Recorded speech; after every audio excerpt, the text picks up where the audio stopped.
Once upon a time, in a farm of a peasant family, a hungry wolf was trying to catch one of the lambs. Come, chick, chick, chick. Come here, little lambs. Come, sheepity, sheepity, sheep, sheep, sheep. But as he approached, the shepherd noticed the wolf and alerted his dog, Sultan. Sultan, what are you waiting for? Run and save the lamb. But Sultan was such an old dog that the shepherd was quicker than he was, and the shepherd saved the lamb from the wolf before Sultan could get there. The next morning, while the peasant couple was talking about how old Sultan the dog was, the wolf, whose eyes were still on the lambs, started to listen to them. We can't keep going like this. How is our dog supposed to protect our house when he can't even protect the lambs in the daytime? Yes, you are right, but... Sultan must leave this house. If we lose the lambs because of him, we'll lose our livelihood. The old Sultan was very upset when he heard what was said. Witnessing all this, the wolf had a clever idea. Hey, you, old dog. Roof, roof, roof. Calm down. I'm not here for the lambs. This time, I came for you. Roof. What? You're going to eat me? My day just keeps getting worse. No, but your owners are going to kick you out of the house. I have a great little plan that'll make you look like a hero to them.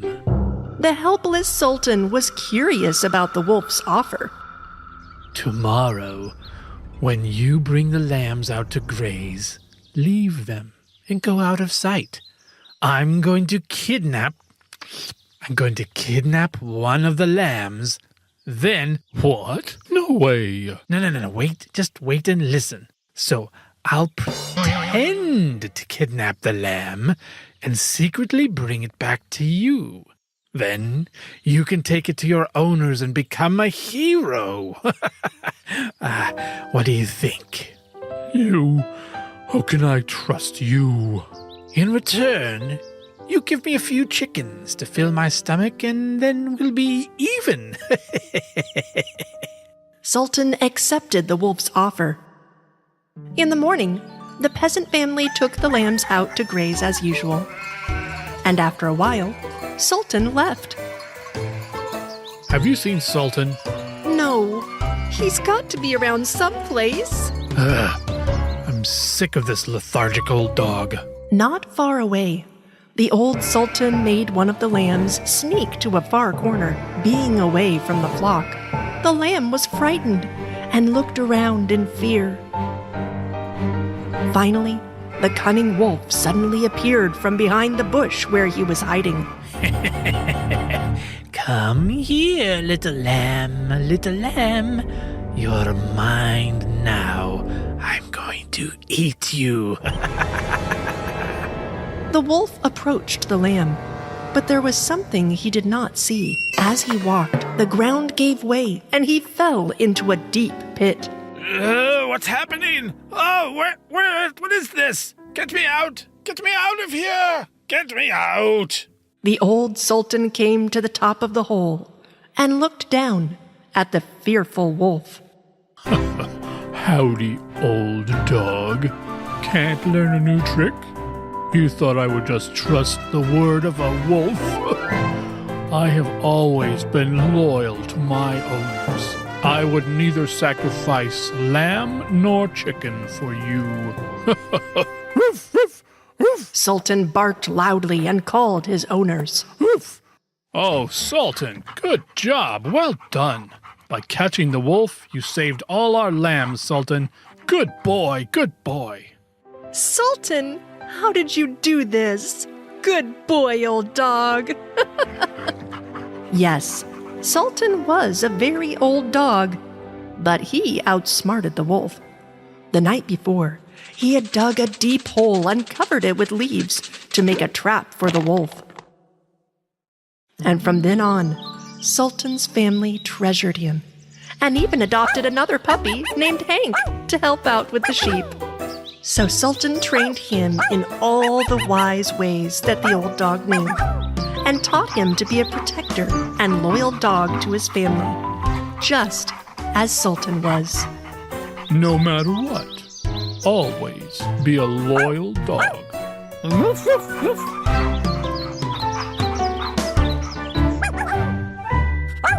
One morning, while the treacherous wolf was hunting in the forest, he saw a stork family flying in the sky.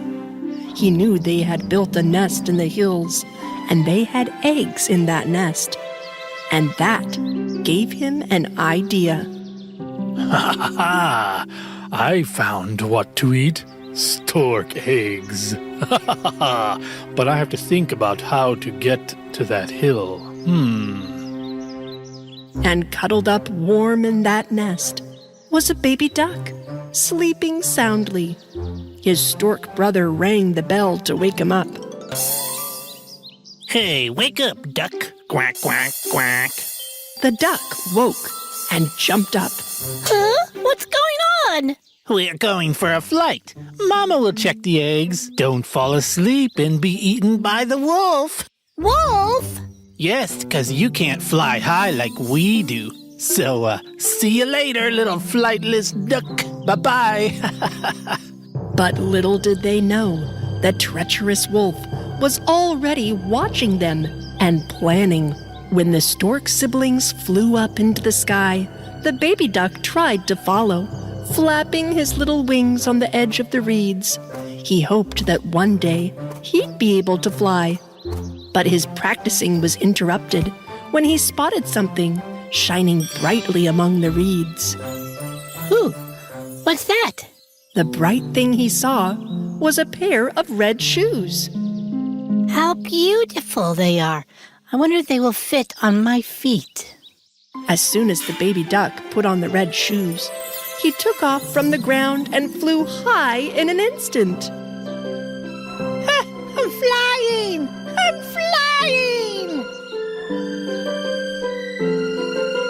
The baby duck immediately followed the stork family. Oh, look, the baby duck is here. Wow, how did you get so high? Thanks to my magic red shoes. Look! Down below, the wolf was watching them in amazement. Magic red shoes. Now I have a great plan. At night, while the stork family and the baby duck were sleeping, the wolf sneaked up on them. The red shoes glowed brightly, even in the dark, and he stretched out his claws and grabbed them by the strings. Tomorrow morning, first thing, I'm going to have a stork egg omelet. The baby duck awoke as the morning sun rose, and he was alarmed when he couldn't see his red shoes next to him. Oh no, my shoes! My magic shoes are not here! How am I going to fly? The baby duck rushed to look for the mother and his siblings. Mother Stork! Brother! Where are you? However, he could not find them anywhere. Now I won't be able to fly high without my magic red shoes. While the baby duck was crying with sadness, he noticed the treacherous wolf flying overhead. I'm flying.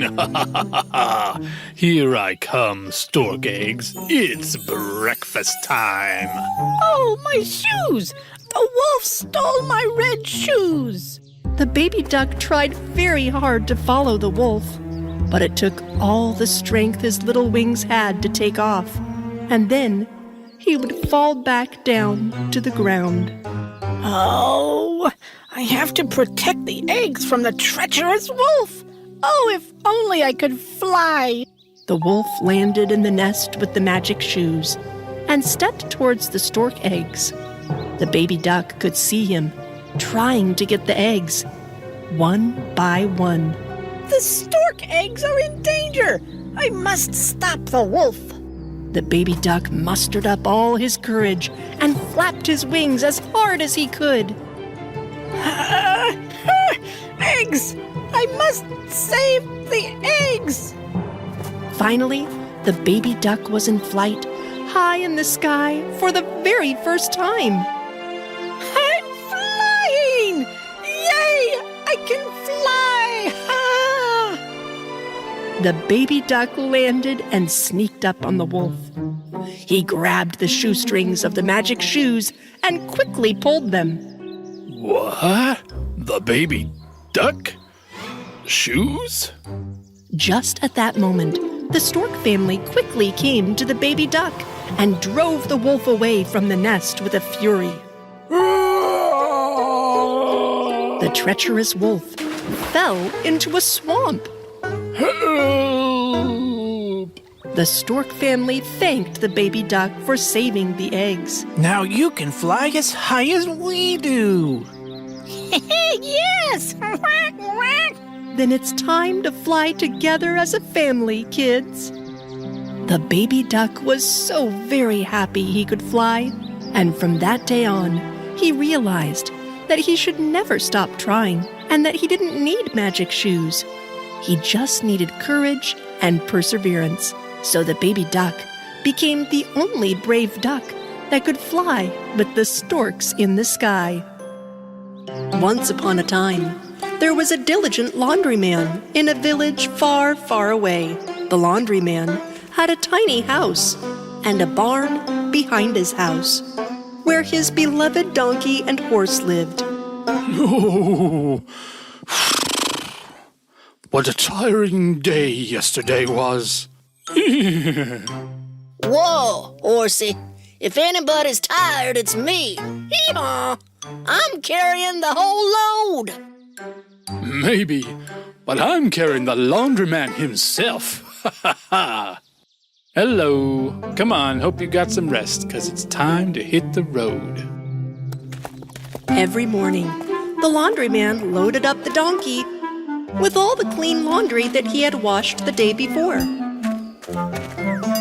Then he mounted his horse and set off for villages far away to deliver their laundry back to them. All through the day, he delivered clean clothes to people and took the dirty ones. However, the donkey often grew tired because he carried all the laundry and was usually exhausted by the time he got back to the barn. He would eat and then fall asleep immediately. What are you doing, donkey? Sleeping already? I could go for a run around the barn. Of course you could. You are not the one who had carried all that heavy laundry. The laundryman woke up early the next morning and washed the dirty laundry he collected yesterday. Yep. Now that I'm all caught up, I'll go to the village and collect more dirty clothes. The laundryman took his horse and donkey out of the barn and set off on the road. I've come to get your dirty laundry. Ah, glad you're here, laundryman. Here's the dirty laundry we've been collecting all week. Thank you, ma'am. I'll get your clothes back as soon as possible. The laundryman knocked on the doors of all the houses in the village. He collected a lot of dirty laundry from almost 15 houses, and he put the whole load on the poor donkey. Hee-haw! Hee-haw! These are too heavy. That day, the laundryman walked beside the donkey so that the loads would not tip over. But the donkey was exhausted. His legs gave out, and he fell down in the middle of the road. What happened, donkey? You're very tired, aren't you? We'd better get some rest here. The laundryman laid down under a tree to get some rest. Hee-haw! Hee-haw! Hey! What do you want? I just wanted to say that today my load is heavier than usual. Couldn't you just help me a little? Sorry, donkey, but it's not my job to carry laundry. The laundryman finally stood up and they were all on their way again. They took a few steps, but suddenly the donkey fell to the ground again. Hee-haw! Hee-haw! Oh, my poor donkey. Sorry, I made you very tired today. Come on, drink some water. The laundryman took all the laundry off the donkey and put them onto the horse's back.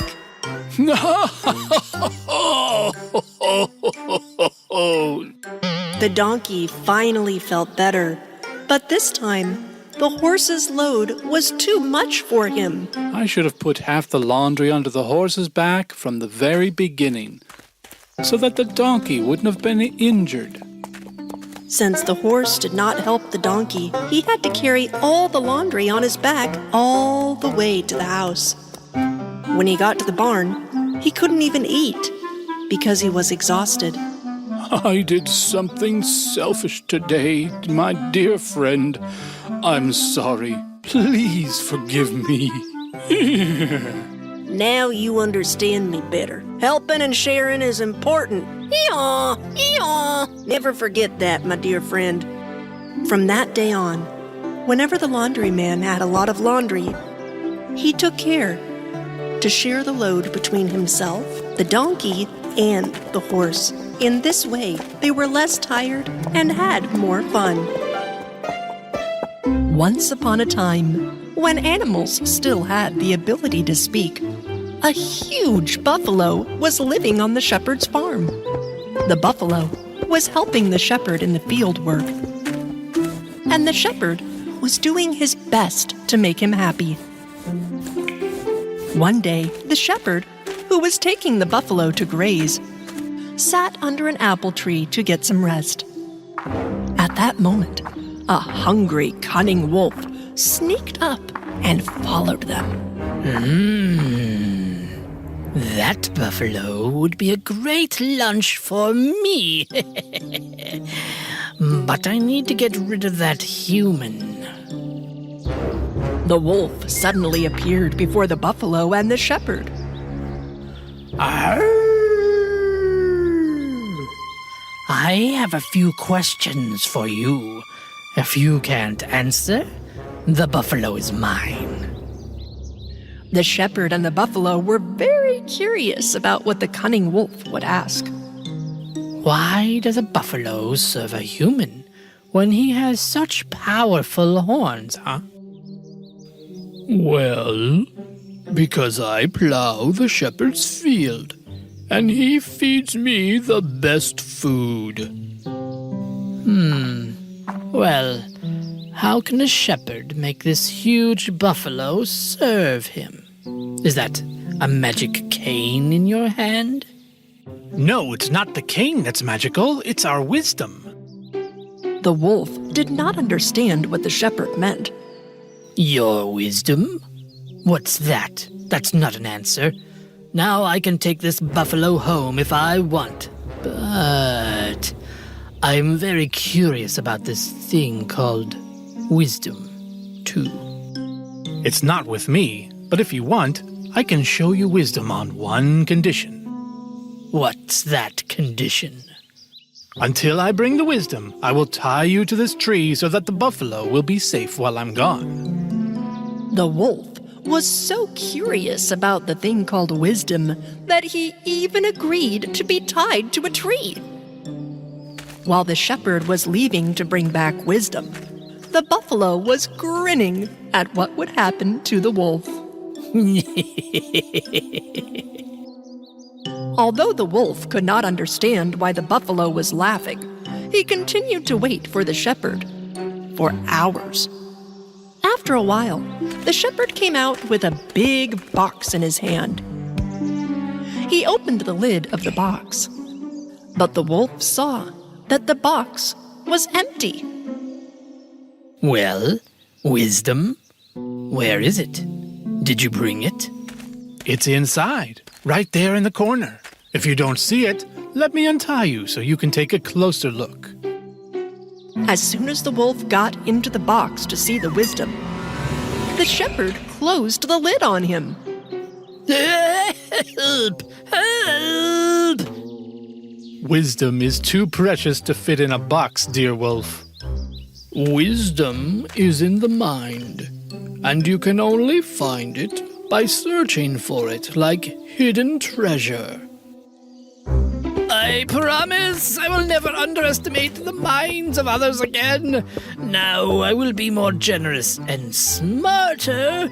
Please, get me out of here. The wolf remained in the box for a whole day. The next morning, the shepherd and buffalo saw the wolf learned a good lesson and took him out of the box. Thank you, thank you, thank you.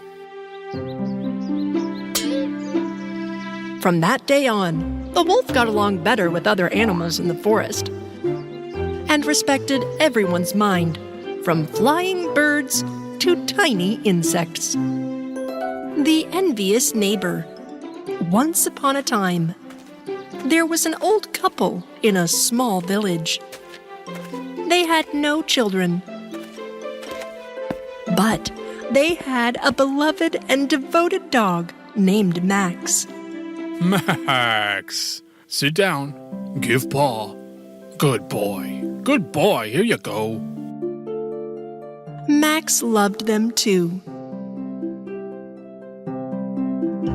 One day, while the old man was busy with his garden, he saw Max excitedly digging in the dirt.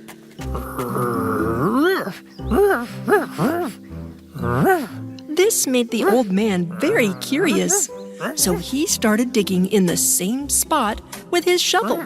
The old man's wife heard Max's excited barking and came out to see what was going on. It didn't take long before the man's shovel hit something hard.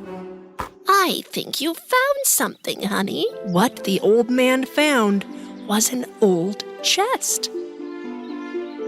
Curiously, he opened the chest and saw that thousands of gold coins were shining brightly in it. Ah, this must be a dream. We're rich. I can't believe it. All thanks to this smart dog. Come here, Max. Well done, boy. However, the old couple did not realize that the young man, who was their next-door neighbor, saw everything that had happened. A smart dog that finds a treasure. Let's see if you can find a chest full of gold for me, too. At night, the envious neighbor sneaked in through the old couple's window. Oh, they're sleeping. The old couple was in a deep sleep. The neighbor used dog treats to get Max to follow him. Gotcha. And he took Max out of his house in the middle of the night and kidnapped him.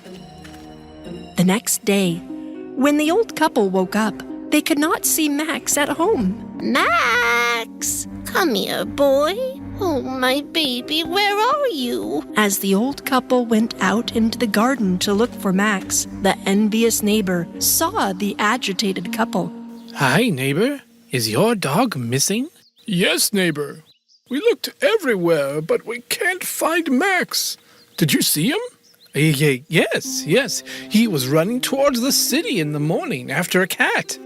The old couple went to the city to look for their dog, but the envious neighbor had hidden the dog in his own house, and once the old couple was gone, he took the dog to his own garden.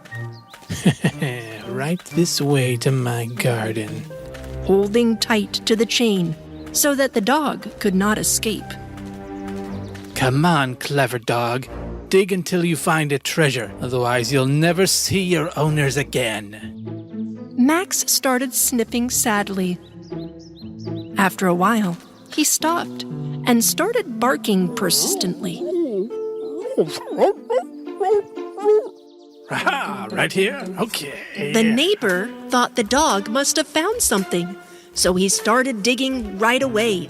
And sure enough, he also found a huge treasure chest. Here's a chest even bigger than my neighbor's. Good job, clever dog. The neighbor took the chain off and left the dog back in the old couple's garden. When the old couple returned home sadly, their dear dog Max barked to greet them.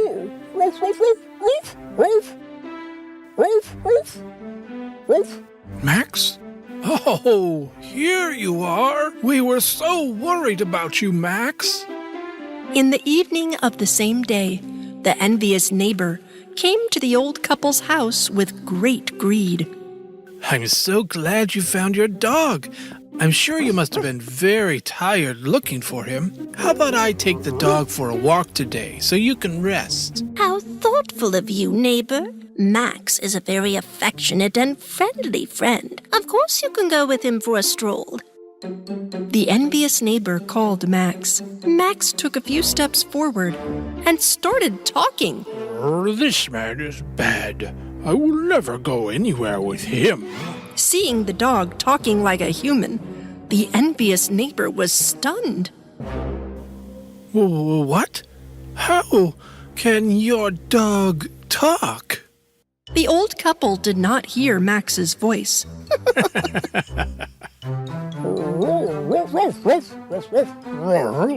But only heard his barking, so they thought the neighbor must have been teasing.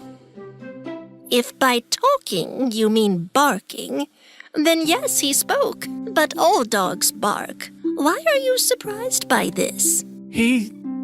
But he didn't bark. He spoke like a human. I swear to you. Maybe it's you that needs some rest, my neighbor. Come by later when you've rested, and then you can walk Max. The envious neighbor returned home in a daze. As soon as he woke up the next day, he went to the old couple's house again. I came to apologize for yesterday. I'm better today. Where is Max? Oh, I'm glad you're recovering, neighbor. Max! Come on, boy! Max came running, and when he saw the neighbor who was cruel to him, he spoke again. That envious bad neighbor, what are you doing here again? The neighbor could not hide his surprise. He broke out in a cold sweat. What? No, he spoke again. Your dog is speaking just like a human again. However, the old couple heard Max just barking normally. My neighbor, you might want to see a doctor. You two are in on this. Witchcraft, wizardry, and your magic dog is making me look crazy. I know it. Max is just a regular dog. My husband and I are not wizards or witches. I know your magic dog found a chest full of gold in your garden. But that was just luck, neighbor.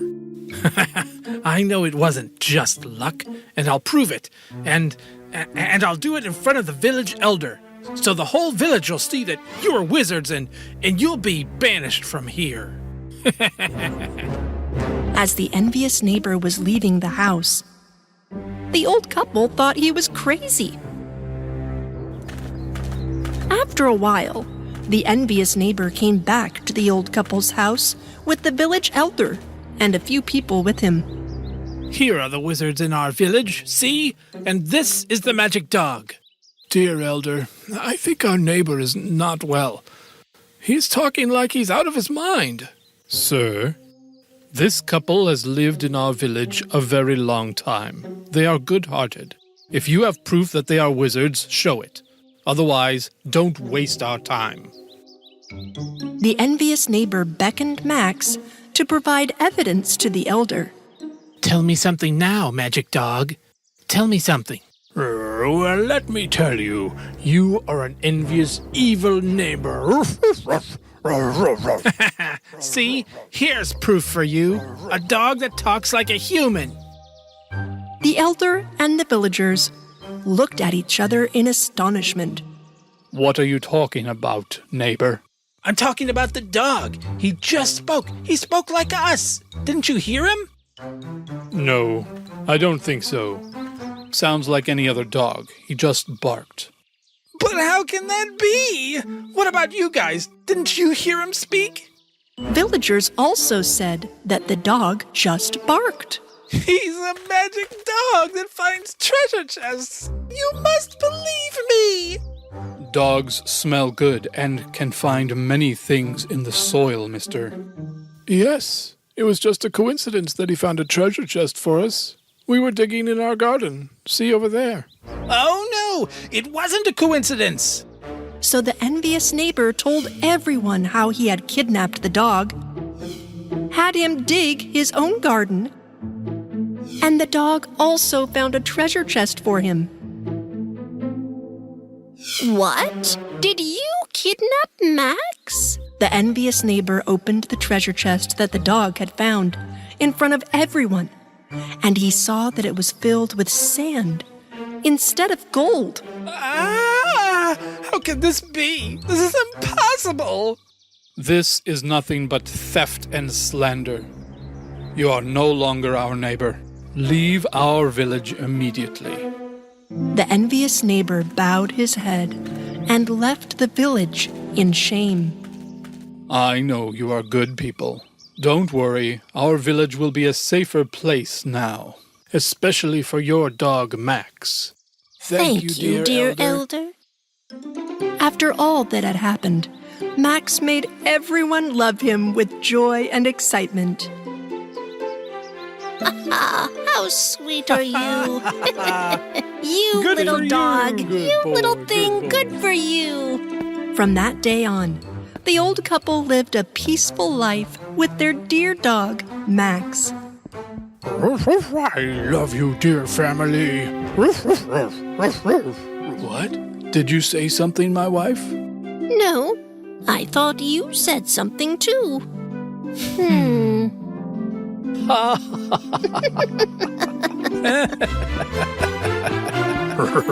The end. Goldilocks and the Panda Family. Once upon a time, there was a small house in the most beautiful part of the forest, and in that house lived a girl with blonde curls named Goldilocks. Goldilocks was so cute that everyone loved her so much. But this cute girl could be very naughty sometimes.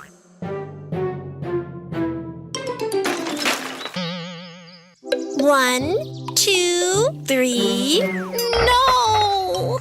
Goldilocks accidentally knocked over the pie her mother prepared for her. Goldilocks, now you'll have to wait a little longer for breakfast, 'cause I have to cook a new one. And by the way, do not go out of the garden and don't go to the forest without telling me. Be a good girl now, you hear? Goldilocks was so bored while waiting for breakfast. One quiet step towards the forest. I wonder how far I can get before anyone notices I'm gone. While her mother was busy in the kitchen, Goldilocks took one step after another out of the garden and into the forest. In the depths of that forest was a very cute bamboo house. A cute and sweet panda family was living in this house. There was a huge father panda, a medium-sized mother panda, and a tiny little baby panda. The mother panda would get up in the morning before everyone else and prepare a bamboo mash with vanilla for breakfast. Father panda woke up to the sweet smells coming from the kitchen. Then he went to wake up his baby. However, the baby panda, who loves sleeping so much, could not wake up. But he could not resist the wonderful smell of mash on his nose and finally woke up. The panda family were together around the table. They started to eat the bamboo mash the mother panda has prepared. But the mash was very hot. Mommy, Daddy, how about we wander around in the woods while we wait for our food to cool down? And we can collect some more bamboo and prepare food for the evening. The panda family left their meals on the table and went out to collect bamboo. Meanwhile, colorful butterflies surrounded Goldilocks, who frolicked this way and that in the forest. How beautiful this forest is! Look at these butterflies!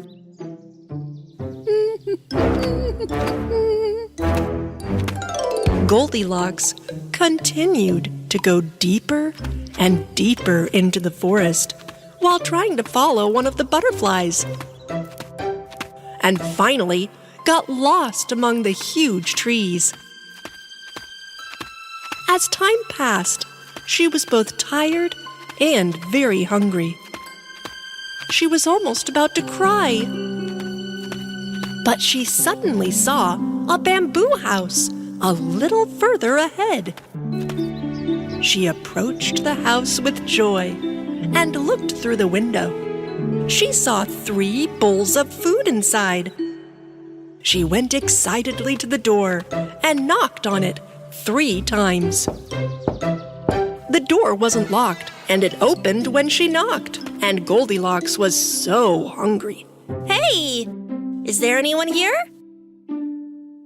And there sat the bamboo mash in 1 large bowl, 1 medium bowl, and 1 small bowl. Since she was very hungry, she wanted to eat the bamboo mash in the biggest bowl. But when she wanted to taste it and put it in her mouth just burned.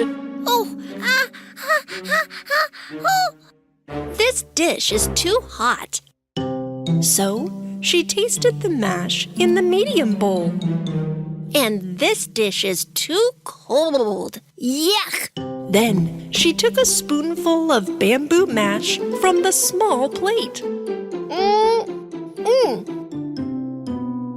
This dish is neither too hot nor too cold. Just right for me.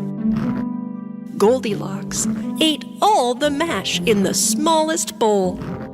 She wanted to go and sit by the fireplace to get some rest.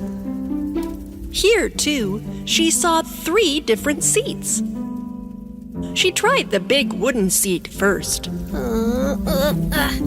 This seat is very hard and hot because it is so close to the fireplace.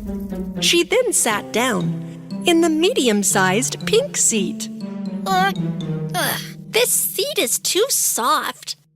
This time, Goldilocks sat on the little red seat right next to her. Oh, this is very comfortable. But just then, the tiny seat broke into pieces. Oh no! Maybe I'd better go and lie in bed for a while. Goldilocks entered the bedroom of the bamboo house. There were 3 beds, 1 large, 1 medium, and 1 small. Goldilocks first lay down on the largest bed.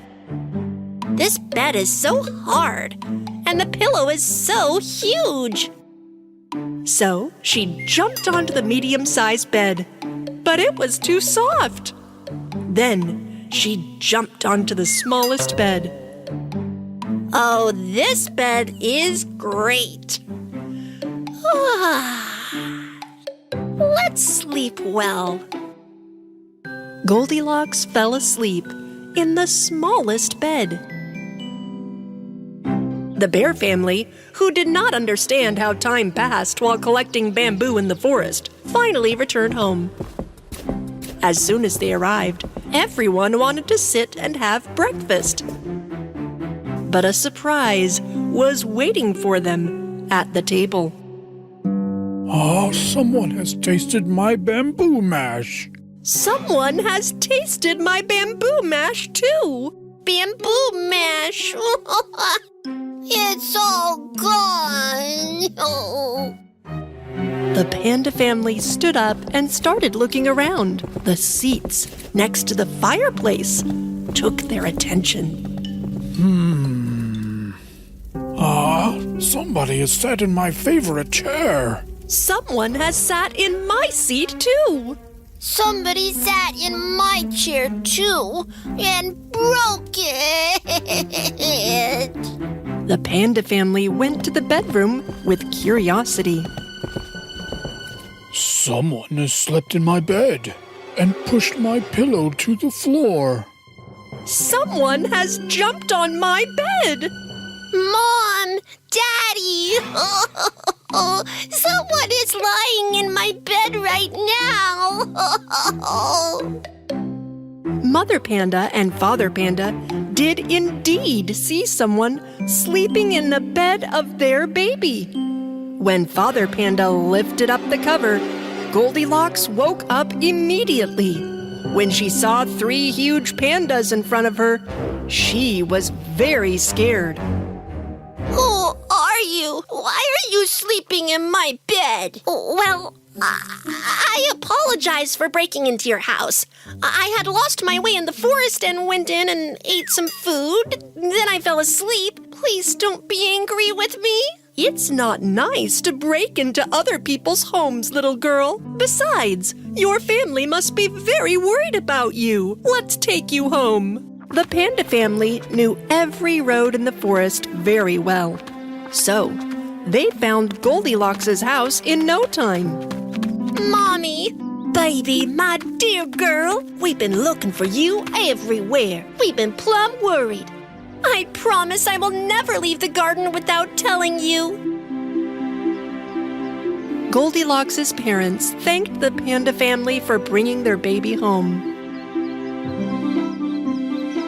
Since then, Goldilocks and Baby Panda became very close friends. And now, Goldilocks always asks permission from her mother to visit the panda family, and she does so often. So she's never been lost in the forest since then, because her closest friend, the baby panda, was always with her.